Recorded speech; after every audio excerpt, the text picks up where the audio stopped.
The third eye. In a remote village, surrounded by dense, whispering woods, stood an abandoned mansion known only as the House of Three Eyes. No one dared to approach it, not because of its crumbling walls, but because of the sounds that echoed from within each night. Whispers, muffled cries, and soft weeping that floated through the air like a curse. Reem, a brave and curious young woman, decided one night that she would uncover the mansion's secrets. She armed herself with a flashlight and stepped into the decaying house under a ghostly, pale moon. The moment she crossed the threshold, the air grew unnaturally cold. Cracks lined the walls, dust thickened the air, and ash clung to the broken floor. But what caught Reem's eye most were the paintings, dozens of them, hanging crookedly on the walls. Each painting depicted a face with three haunting eyes. She tiptoed further into the house. As she moved, she felt as if the painted eyes followed her, tracking her every breath. She let out a nervous laugh, but it died in her throat when a whisper tickled her ear. Reem.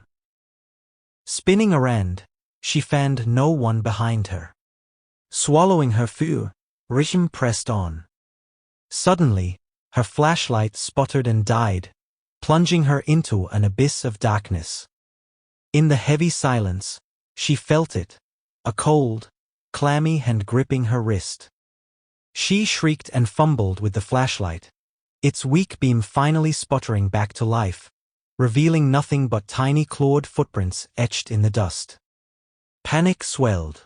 She turned to flee, but the door had vanished. The mansion itself seemed to shift and pulse around her, swallowing her whole. The whisper returned, sharper, clearer, almost inside her mind. Open the third eye. A sharp pain bloomed in the center of her forehead. She stumbled toward a cracked mirror and gasped in pure horror. There, staring back at her, a third eye was opening on her forehead, a real, blinking, malicious eye. All around her, the paintings began to whisper together. You are one of us now. In a final scream swallowed by darkness, Reem's face melted into the paintings on the wall, another cursed soul, waiting for the next fool. 3 nights later, rumors swirled through the village. Some claimed to see Reem at the edge of the fields under the cover of darkness, draped in a black shawl that covered her face. Her brother, Salem, refused to believe she was truly lost. Armed with a knife, a rope, and a flickering lantern, he made his way to the mansion, heart pounding in his chest. As he approached, the world around him seemed to hold its breath. Even the wind was silent. Inside, the mansion felt heavier, colder, as if it was watching him. His footsteps echoed unnaturally, and for every step he took, he heard another, slower, heavier, closer. The paintings glared down at him with hollow hatred. Suddenly, from the shadows, a broken, pleading voice whispered, Salem, help me. He whirled around and saw her.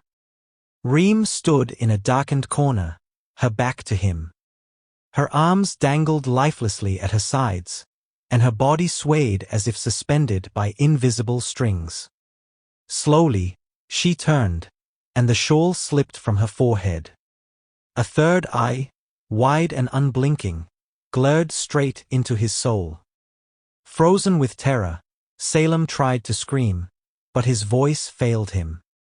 Reem's feet dragged toward him unnaturally, the sound of scraping skin against wood making his blood run cold.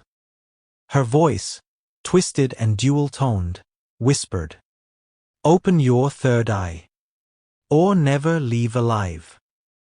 The walls of the mansion began to bleed black ichor, the paintings crying dark, oily tears.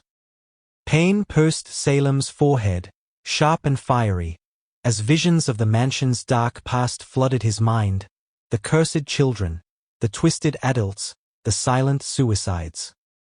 Salem fell to his knees, clutching his skull, feeling something burrow its way out of his forehead. And then he saw them, dozens of crawling, spider-like creatures with 3 staring eyes, skittering toward him, smiling grotesque smiles.